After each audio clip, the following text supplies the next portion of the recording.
Welcome to studios news బులెటిన్ల ముందుగా headlines. ఆలేపాటి కుటుంబాన్ని పరామర్శించిన మంత్రి నారా లోకేష్.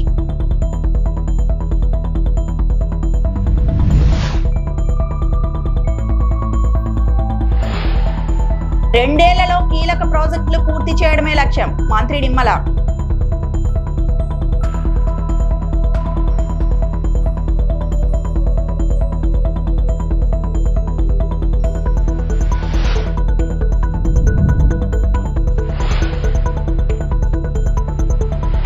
వైఎస్ జగన్ సంచలన ఆరోపణలు, గూగుల్ విషయంలో చంద్రబాబు క్రెడిట్ చోరీ.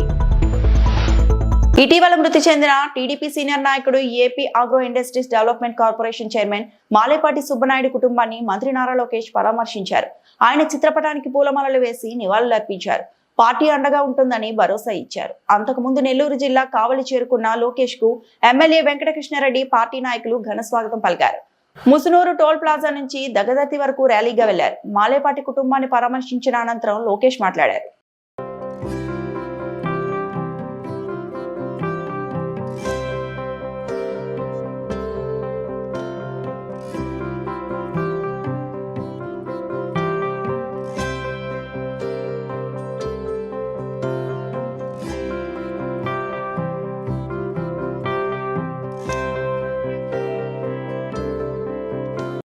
ఇద్దరికి ఆవేశం కనుక ఇద్దరు రూమ్లో కూర్చొని తిట్టుకున్నాను.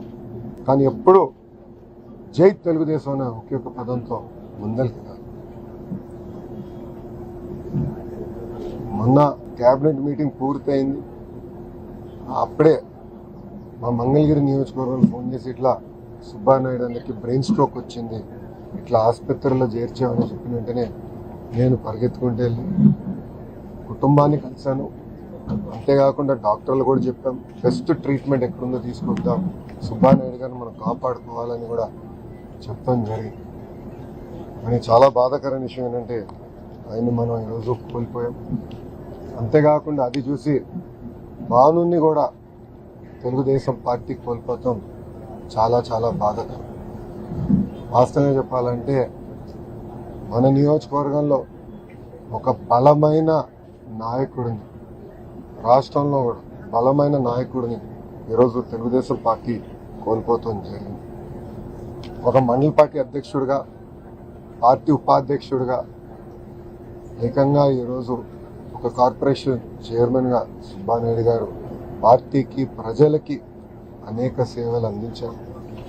2019 నుంచి 24 వరకు ఆనాటి పాలకులపైన పెద్ద ఎత్తున ఆయన యుద్ధం కూడా చేశారు. దాంట్లో నన్ను కూడా భాగస్వామ్యం చేసుకుంటూ జరిగింది. నేను చూశాను ఆనాడు కరుణాకర్ వాళ్ళ ఇల్లు, ఆ భూమి ఒక వైకాపా నాయకుడి ఇంటికి ఎదురుగా ఉంది, దారి చిన్నగా ఉంది, దారి పెద్దగా ఉంటే బాగుంటుందన్న ఆలోచనతో కరుణాకర్ కుటుంబాన్ని వేధించి కరుణాకరే ఆత్మహత్య చేసుకునే పరిస్థితి తీసుకొచ్చారు గత పాలకులు. ఆనాడు సుబ్బానాయుడు గారి నాయకత్వంలో మేమందరం ఇక్కడికి వచ్చి గత 5 ఏళ్ల వైకాపా పాలనలో ప్రాజెక్టుల కోసం ₹1 కూడా ఖర్చు చేయలేదని మంత్రి నిమ్మల రామానాయుడు అన్నారు. సచివాలయంలో ఉత్తరాంధ్ర ఇరిగేషన్ ప్రాజెక్టుల పురోగతిపై ఆయన ఉన్నతాధికారులతో సమీక్ష నిర్వహించారు. ప్రాజెక్టుల విషయంలో మాజీ సీఎం జగన్ పై విమర్శలు గుప్పించారు. చంద్రబాబు చేపట్టిన ఉత్తరాంధ్ర సుజల స్రవంతి పనులను కూడా జగన్ ఆపేశారని మండిపడ్డారు. కూటమి ప్రభుత్వం అధికారంలోకి వచ్చాక నీటిపారుదల ప్రాజెక్టులకు ప్రత్యేక ప్రాధాన్యత ఇస్తున్నాం. సీఎం చంద్రబాబు ఆదేశాలతో 2 ఏళ్లలో కీలక ప్రాజెక్టులు పూర్తి చేయాలని లక్ష్యంగా పెట్టుకున్నాం. ఉత్తరాంధ్ర ప్రజల రుణం తీర్చుకునేందుకు కూటమి ప్రభుత్వం పనిచేస్తుందని మంత్రి నిమ్మల అన్నారు.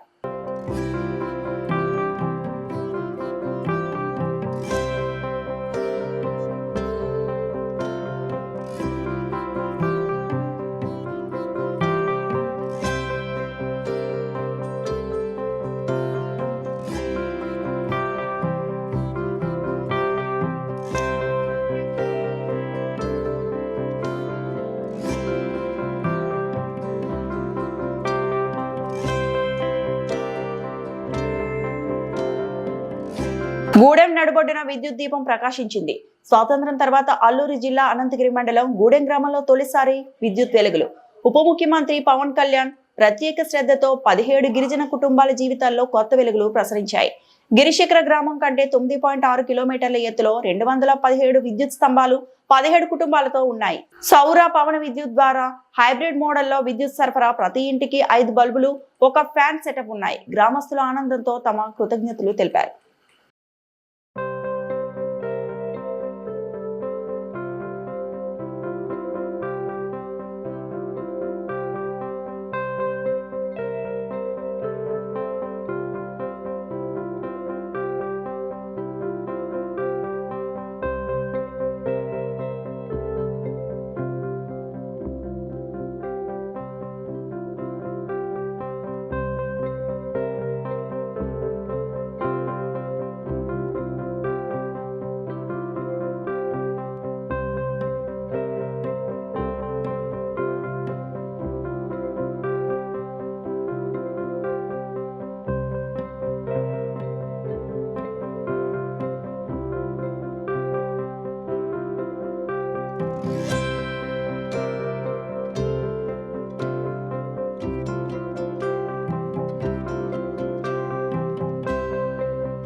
విశాఖపట్నంలో గూగుల్ డేటా సెంటర్ విషయంలో కూటమి సర్కార్ వైసీపీ మధ్య మాటల యుద్ధం నడుస్తూనే ఉంది. ఈ వ్యవహారంలో మరోసారి సంచలన ఆరోపణలు చేశారు వైసీపీ అధినేత వైఎస్ జగన్. గూగుల్ విషయంలో చంద్రబాబు క్రెడిట్ చోరీ చేసుకున్నారని ఆరోపించారు. అసలు చంద్రబాబు చేసిందేముంది అని నిలదీశారు. సింగపూర్ నుంచి కేబుల్ తీసుకురావడానికి అంకురార్పణ చేసింది వైఎస్ఆర్సీపీ. ఆదాని గూగుల్ కు 2022లో నోయిడా డేటా సెంటర్ అగ్రిమెంట్ ఉంది. మనం ఇక్కడ కూడా భూములు ఇచ్చాం, అన్ని ఏర్పాట్లు జరిగాయి. ఆ రోజు అడుగులు వేశాం కాబట్టి ఇప్పుడు గూగుల్ వస్తుందన్నారు. మూలపేట ప్రారంభించి మనం కట్టుకుంటూ వెళ్ళాం కాబట్టి ఇప్పుడు మూలపేట పోర్టు జరుగుతోంది. భోగాపురం ఎయిర్పోర్ట్ కు అన్ని అనుమతులు తీసుకొచ్చి మనం శరవేగంగా నిర్మాణాలు చేశాం. మెడికల్ కాలేజీల ప్రైవేటీకరణ చంద్రబాబు చేస్తున్న అత్యంత దరిద్రపు పని. మంచి చేయకపోగా చెడు చేస్తున్నాడు అని తీవ్ర స్థాయిలో ధ్వజమెత్తారు. స్టూడెంట్స్ గురించి ఏ నాయకుడు, ఏ రాజకీయ నాయకుడు ఆలోచన చేయడు. ఎందుకంటే వాళ్ళకు ఓటు హక్కు లేదు కదా అనేది ఫస్ట్. కానీ వాళ్ళే రేపొద్దున భవిష్యత్తు అని ఆలోచన చేయగలిగిన వాడు మాత్రమే రాజకీయ నాయకుడు కాదు, లీడర్ అవుతాడు. అలాంటి అడుగులు పడింది వైఎస్ఆర్సీపీ అని నేను గొప్పగా చెప్పగలుగుతాను. కాకినాడ పోర్టు ఒకటి, ప్రైవేట్ పోర్టులో ఇంకోటి డెవలప్ చేసాం. మొత్తం 4 పోర్ట్లు, 10 ఫిషింగ్ హార్బర్లు, 6 ఫిష్ ల్యాండింగ్ సెంటర్స్. అంటే పోర్ట్ లెడ్ ఎకానమీని అడుగులు వేగంగా ముందుకు ఇచ్చగలిగాం. గూగుల్కి సంబంధించి క్లారిఫికేషన్, చంద్రబాబు నాయుడు అనే వ్యక్తి ఏ రకంగా క్రెడిట్ చోరీ చేస్తాడు అనేది కూడా చెప్పింటే, డేటా సెంటర్ అనే దానికి ఫస్ట్ ఆఫ్ ఆల్ డేటా విశాఖపట్నంకు రావాలా కదా, వస్తేనే కదా డేటా సెంటర్ అనేది వచ్చేది. ఆ డేటా అనేది సింగపూర్ నుంచి కేబుల్ తీసుకొచ్చేదానికి అంకురార్పణ చేసింది వైఎస్ఆర్సీపీ ప్రభుత్వంలో జరిగింది. కాబట్టి వైఎస్ఆర్సీపీ ప్రభుత్వంలో 300 మెగావాట్లకు సంబంధించి డేటా సెంటర్కు శంకుస్థాపన చేశాం. అదానికి, గూగుల్కు ఆ రోజుల్లోనే 2022లోనే నోయిడాలో గూగుల్తో కలిపి నోయిడాలో already data centre Adani already కట్టాడు. దానికి సంబంధించి శంకుస్థాపన 2023లో జరిగింది. తర్వాత సింగపూర్ గవర్నమెంట్కు 2020 శంకుస్థాపన చేసిన రోజే తర్వాత 3-4 నెలలకే 2022లోని సింగపూర్ గవర్నమెంట్కి లేఖ కూడా రాసినాం, కేబుల్ అక్కడి నుంచి వచ్చేదానికి మాకు ఫెసిలిటేట్ చేయండి అని. అవన్నీ జరిగితే ఈరోజు గూగుల్ వస్తూ ఉన్నాం. డేటా సెంటర్లో అసలు కట్టాలి అని అంటే ఫస్ట్ డేటా రావడానికి కేబుల్ కావాలి కదా. ఇవన్నీ అప్పుడు మనం చేసాం కాబట్టి ఇప్పుడు వస్తూ ఉంది. ఆ రోజు నుంచి చూస్తే విశాఖపట్నంలో డెవలప్మెంట్ అనేది ఆ రోజు అడుగులు మనం వేసాం కాబట్టి ఈరోజు గూగుల్ వస్తూ ఉంది. ఆ రోజు మనం మూలపేట పోర్టు మనం 30% కంప్లీట్ చేసాం కాబట్టి ఈరోజు మూలపేటలో పోర్టు కంప్లీట్ అయ్యే పరిస్థితిలోకి వస్తూ ఉంది. ఆ రోజు భోగాపురం ఎయిర్పోర్ట్కు 900 కోట్లు ల్యాండ్ అక్విజిషన్కి మనం ఖర్చు చేసినాం. R&R ల్యాండ్ అక్విజిషను 900 కోట్లు ఖర్చు చేసి భోగాపురం ఎయిర్పోర్ట్కు ఫౌండేషన్ స్టోన్ వేసి దాదాపు 30% కంప్లీట్ చేసినాం, అన్ని పర్మిషన్లు తీసుకొచ్చి ఇచ్చి. మనం చేశాం కాబట్టి అది కంప్లీట్ అవుతుంది. ఈరోజు నిజంగా చంద్రబాబు నాయుడు చూస్తే అన్ని రివర్స్గానే కనిపిస్తూ ఉండే. మెడికల్ కాలేజీలు అన్నిటికన్నా నిజంగా చాలా అతి దరిద్రమైన పని చంద్రబాబు నాయుడు ఏదైనా చేస్తూ ఉన్నాడంటే ఇది అతి దరిద్రమైన పని. నిజంగా అతను మంచి చేయకపోతే చేయకపోయి కనీసం చెడు చేయడం అన్న దానికి మనకి ఇంతకన్నా దరిద్రం ఏదైనా ఉంటుందో నాకు అర్థం కాదు అసలు. ఎందుకనంటే నువ్వు కట్టిందిలా రాష్ట్రం ఏర్పడినప్పటి నుంచి ఇప్పటిదాకా 1923 1923 నుంచి 2019 దాకా అంటే మన ప్రభుత్వం వచ్చేదాకా రాష్ట్రంలో ఉన్న మొత్తం మెడికల్ కాలేజీలు ఎన్ని అంటే 12. గవర్నమెంట్ రంగంలో ఉన్న మొత్తం మెడికల్ కాలేజీలు ఎన్ని అని అంటే 12. డాక్టర్ బిఆర్ అంబేద్కర్ కోనసీమ జిల్లా రామచంద్రపురం పట్టణంలో సిర్రా రంజిత ఉరివేసుకుని మృతి చెందిన సంఘటన రామచంద్రపురంలో కలవరం పుట్టిస్తుంది. ఒక ప్రైవేటు భాష్యం స్కూల్లో 5వ తరగతి చదువుతుంది. పోలీసులు వివరాలకు వెళ్తే స్కూల్ అయిన వెంటనే ఇంటికి వచ్చింది. తల్లి కాకినాడ ఏరియా హాస్పిటల్లో స్టాఫ్ నర్స్గా పనిచేస్తుంది. తండ్రి బెంగళూరులో ఒక సాఫ్ట్వేర్ కంపెనీలో ఉద్యోగం చేస్తున్నారు. పోలీసులు వివరాల్లోకి వెళ్తే వారు అద్దెకు ఉన్న ఇంట్లో ఫ్యాన్కు చున్నీ ఉరివేసుకొని చనిపోయింది. స్థానిక డీఎస్పీ రఘువీర్ మీడియాతో మాట్లాడారు. ఘటనా స్థలాన్ని పరిశీలించి కేసు నమోదు చేశారని తెలిపారు. కొన్ని కోణాల్లో దర్యాప్తు చేస్తున్నామని డాగ్ స్క్వాడ్ ఫోరెన్సిక్ విభాగం సహాయంతో దర్యాప్తు చేస్తున్నామని డాగ్ ఫోరెన్సిక్ విభాగం సహాయంతో సాక్ష్యాలు సేకరించి పోస్టుమార్టం ఆధారంతో దోషులను పట్టుకొని కఠినంగా క్రిమినల్స్ ని శిక్షిస్తామని డీఎస్పీ రఘువీర్ తెలిపారు. పోస్టుమార్టం రిపోర్టర్ ఆధారంగా కేసు నమోదు చేసి నడిపిస్తామని డీఎస్పీ తెలిపారు. నమస్కారం అండి. నిన్న డాక్టర్ బిఆర్ అంబేద్కర్ కోనసీమ జిల్లా రామచంద్రపురం సబ్ డివిజన్లో రామచంద్రపురంలో మనకి సిర్రా రంజిత అనే 10 ఏళ్ల బాలిక 5వ తరగతి చదువుతుంది. ఆ పాప ఉరివేసుకొని చనిపోయినట్టుగా సమాచారం వచ్చింది. నేను సాయంత్రం 7 గంటలకి తాము వెంటనే సీన్లోకి వచ్చి హాస్పిటల్కి వచ్చి విషయం ఏంటో తెలుసుకోవడం జరిగింది. ఆ తర్వాత సీన్ ఆఫ్ అఫెన్స్ అంటే ఇంటికి వెళ్ళి పలు వ్యక్తుల్ని విచారించి ఏం జరిగింది అని తెలుసుకోవడం జరిగింది. తల్లి చెప్పడం దాని ప్రకారం అయితే నిన్న సాయంత్రం 4:40కి తల్లి కాకినాడలో ఉండగా పాప స్కూల్ నుంచి వచ్చిన తర్వాత పాపతో ఫోన్లో మాట్లాడడం జరిగింది. నేను ఇలా కాకినాడకి వచ్చాను, తొందరగా తిరిగి వచ్చేస్తానని మాట్లాడడం జరిగింది. అప్పుడు పాప బాగానే మాట్లాడింది. 4:40 నిమిషాలకి 6:30 గంటలకి తల్లి ఇంటికి వచ్చి చూసే సమయానికి డోర్ ఎవరో తెరవకపోవడంతో చుట్టుపక్కల ఉన్న వాళ్ళని పిలిచి డోర్ ఓపెన్ చేసి చూసేసరికి లోపల బెడ్రూమ్లో పాప ఫ్యాన్కి ఉరివేసుకొని ఉండడం కనిపించింది. దాంతో వెంటనే హాస్పిటల్కి తీసుకురావడంతో డాక్టర్ బ్రాడెడ్ అని డిక్లేర్ చేయడం జరిగింది. దీంట్లో నిన్ననే కేసు రిజిస్టర్ చేసి సమగ్రంగా ఇది హోమిసైడా లేదంటే సూసైడా లేదంటే ఎలా జరిగి ఉండొచ్చు, ఈ 4:40 నిమిషాల్లో నుంచి 4:40 నిమిషాల నుంచి 6:30 మధ్యలో సాయంత్రం ఏం జరిగింది అనే విషయం తెలుసుకోవడం కొరకు ఇన్వెస్టిగేషన్ సమగ్రంగా జరుగుతుంది. వాళ్ళు కొంతమంది మీద అనుమానం వ్యక్తం చేయడం జరిగింది. వాళ్ళని కస్టడీలోకి తీసుకుని వాళ్ళని కూడా ఎగ్జామిన్ చేయడం జరుగుతుంది. స్కూల్ యాజమాన్యాన్ని కూడా ప్రశ్నించడం జరిగింది. మరి ఆటో వాళ్ళని కూడా ప్రశ్నించడం జరిగింది. ఇంకా ఏదైనా హోమిసైడా సూసైడా అని తెలుసుకునే క్రమంలో పోస్ట్మార్టం ఈరోజు కంప్లీట్ అయింది. స్వాబ్ శాంపుల్స్ కానీ పాప స్కిన్ శాంపుల్స్ కానీ అన్ని శాంపుల్స్ మనం సేకరించి FSLకి పంపించడం కూడా జరుగుతుంది. FSL రిపోర్ట్ రాగానే సమగ్రంగా అసలు కొద్దిసేపట్లో ఏం జరిగింది, పాపని ఆత్మహత్య చేసుకుందా లేదంటే ఎవరైనా పాప మీద అఫెన్స్ చేశారా, అసాల్ట్ చేశారా అనే విషయంపై పూర్తి సమగ్ర నివేదిక సమర్పించడం జరుగుతుంది. అన్నవరప్పాడు గ్రామంలో సంవత్సరంలో 3 సార్లు మాత్రమే దర్శనమిచ్చే కోనేటి స్ఫటికలింగాన్ని తాకి స్పర్శ దర్శనం చేసుకున్న ఎమ్మెల్సీ తోట త్రిమూర్తులు. తూర్పుగోదావరి జిల్లా అన్నవరప్పాడు జాతీయ రహదారి పక్కన కోనేటిలో సంవత్సరంలో 3 పర్యాయాలు మాత్రమే దర్శనమిచ్చే కోనేటిలో ఉండే స్ఫటికలింగ స్పర్శ దర్శనం ఎమ్మెల్సీ తోట త్రిమూర్తులు దర్శించుకున్నారు. స్ఫటికలింగ ఆలయ నిర్వాహకులు ఘన స్వాగతం పలికారు. స్ఫటికలింగం దర్శనం అనంతరం కళ్యాణ వెంకట స్వామిని దర్శించుకున్నారు. ఆలయ అర్చకులు ఆశీర్వాదం చేసి స్వామివారి చిత్రపటం అందజేశారు. హరిహర క్షేత్రం దర్శించడం మనకు చాలా సంతోషంగా ఉందని ఎమ్మెల్సీ తోట త్రిమూర్తులు ఆనందం వ్యక్తం చేశారు. స్ఫటికలింగాన్ని ఏర్పాటు చేసి భక్తులకు సౌకర్యాలు కల్పిస్తున్న బోడిశెట్టి రామకృష్ణ దంపతులను అభినందించారు.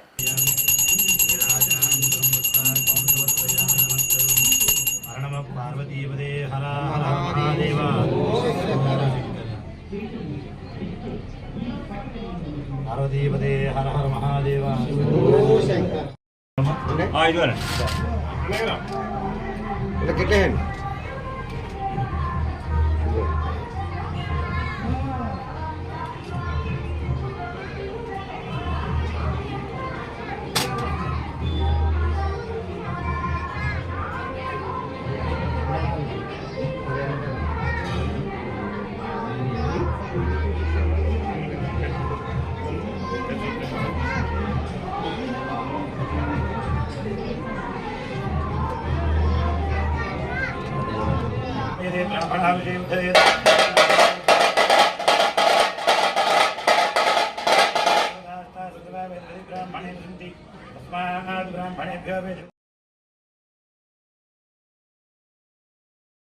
దక్షిణ కైలాసంగా పేరుగాంచిన ప్రముఖ పుణ్యక్షేత్రం శ్రీకాళహస్తీశ్వర దేవస్థాన ఆలయంలో కార్తీక పౌర్ణమి సందర్భంగా ఆలయ అలంకరణ మండపం వద్ద సోమస్కందమూర్తి జ్ఞాన ప్రసూనాంబ ఉత్సవమూర్తులను సుందరంగా పూలమాలలతో చక్కగా అలంకరించి ఆలయ ఆవరణలో ఊరేగింపుగా కోట మండపానికి స్వామి అమ్మవారిని కొలువు తీర్చి ఊంజల సేవ నిర్వహించారు. ఆపై దీప ధూప నైవేద్య అఖండ దీపారాధన కుంభహారతి హారతులు సమర్పించారు.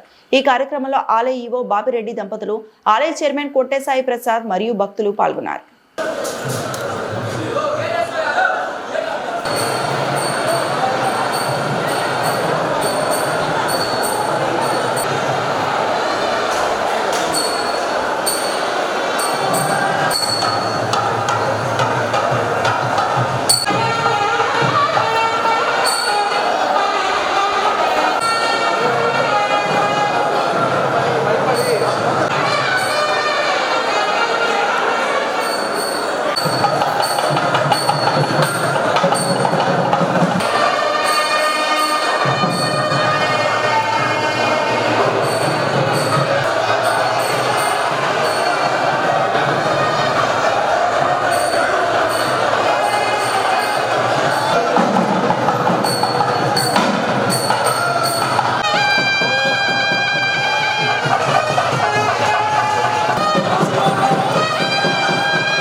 వృషభజక్షమీధా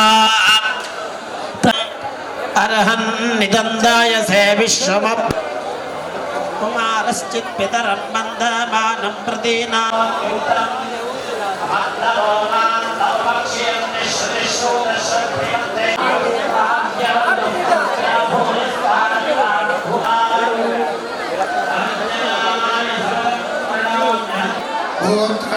गोविदं वज्रबाहुं जयन्तमस्मसहोजा चैत्रमिन्द्ररथमातिष्ठलोवितो अभिगोत्राणि सहसागाहमानो शरवेशो उद्धर्षयमघवन्नायुधान्युत्सत्वनां मगानां महागादयामि सोमस्त्वा राजा गुरोर्वरीयो वरिवस्ते अस्तु जयन्तरा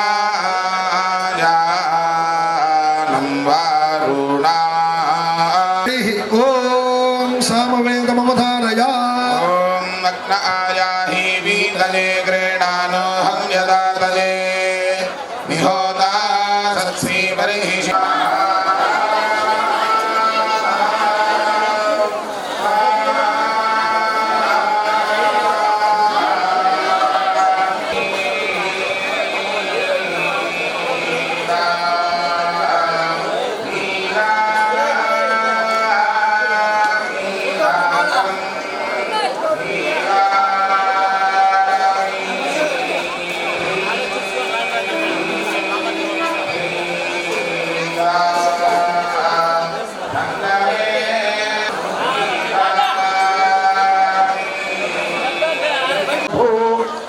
యాని మనులవ్రణీత పితానుస్తాశంచయో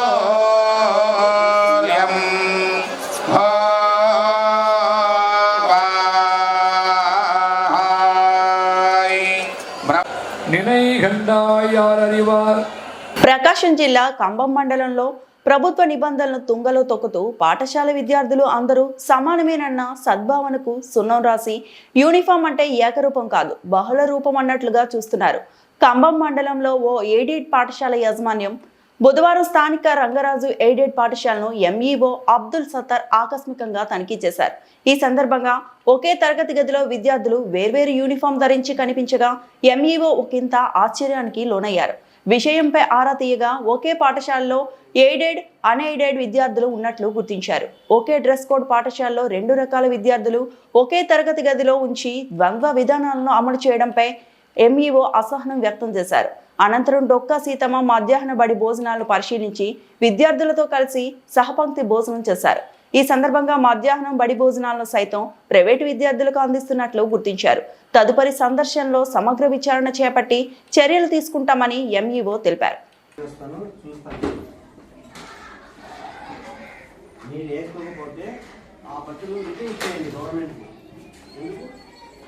మీరు ఉపయోగిస్తే ఉపయోగించుకోవాలి, అలాంటి ఏం చేయాలా? అవసరం ఉన్న వాళ్ళకి ఇచ్చేస్తాం. మీకే లేదా? మీరు అందరూ ఇంగ్లీష్ లేదా? నువ్వు మీకే లేదా? సరే, ఓన్లీ యూనిఫామ్ లేదా లేదంటే ఎక్స్ట్రా సరిగ్గా లేదా? ఏమి లేదా? తెలుగు మీడియమా? ఇచ్చారా? ఏమి ఇచ్చారు? మరి ఎందుకు వేస్తున్నారు? అంటే 2, ఫ్రై అంటే 3, టెట్రా అంటే పెంటా అంటే ప్లస్గా ఇవన్నీ లాటిన్ వర్డ్స్. దాంతో ఇది యూనిఫామ్ అనేది ఒకటి వచ్చింది. అంటే ఒకే ఫామ్లో ఉండాలి కదా. దానికోసమే గవర్నమెంట్ ఏం చేస్తుందంటే డబ్బులు ఖర్చు చేసి మీ అందరికీ యూనిఫామ్ కుట్టిస్తుంది. మీరు వేసుకొని వస్తున్నారు కదా. మరి ఇది ఎయిడెడ్ స్కూల్ కాబట్టి ఎయిడెడ్ అంటే ఏంటి? ఇది ఒక గవర్నమెంట్ తరఫున మీకు సహకారం, ఆర్థిక సహకారం ఇస్తున్నారు. మీరు ఆర్థిక సహకారం ఇచ్చేటప్పుడు అన్ని ఫెసిలిటీస్ అంటే యూనిఫామ్స్ కానీ టెక్స్ట్ బుక్స్ అన్నీ మీకు సప్లై కాబడుతున్నాయి. కాబట్టి మీరందరూ వచ్చేసి యూనిఫామ్ కూడా ఒకటే వేసుకోవాలి కదా. రెండో యూనిఫామ్ ఉండకూడదు. రెండవ యూనిఫామ్ అంటే ఈ క్లాస్ రూమ్లో ఉండకూడదు. వేరే క్లాసు వేరే సెక్షన్లో అన్ని సెపరేట్ చేసుకోండి. సో ఈ క్లాస్ రూమ్లో ఇది గవర్నమెంట్ ఎయిడెడ్ క్లాస్ రూమ్ అంటే ఓన్లీ ఒకే యూనిఫామ్లో ఉండాలి. లేకపోతే ఏదన్నా ఈరోజు బాగలేదు సివిల్ డ్రెస్ వేసుకొని వస్తే నో ప్రాబ్లం. సివిల్ డ్రెస్ వేసుకొని వస్తే అది ఏదో సామాన్లు చూసుకుంటారు, ఒకరోజు వేసుకొని వచ్చారు, నెక్స్ట్ డే మళ్ళీ అదే యూనిఫామ్ వేసుకుని.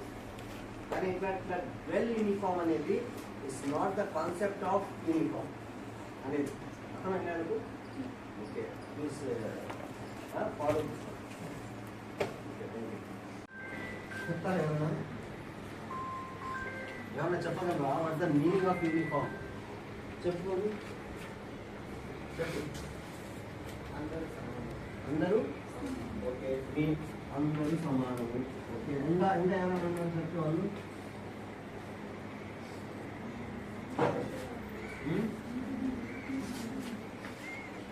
అందరూ సమానము అనేది అబ్బాయి చెప్పాడు. ఓకేనా? ఇంకా ఏమన్నా ఇంకా ఇంకొక అర్థము, ఇంకొక పరిచయం కానీ.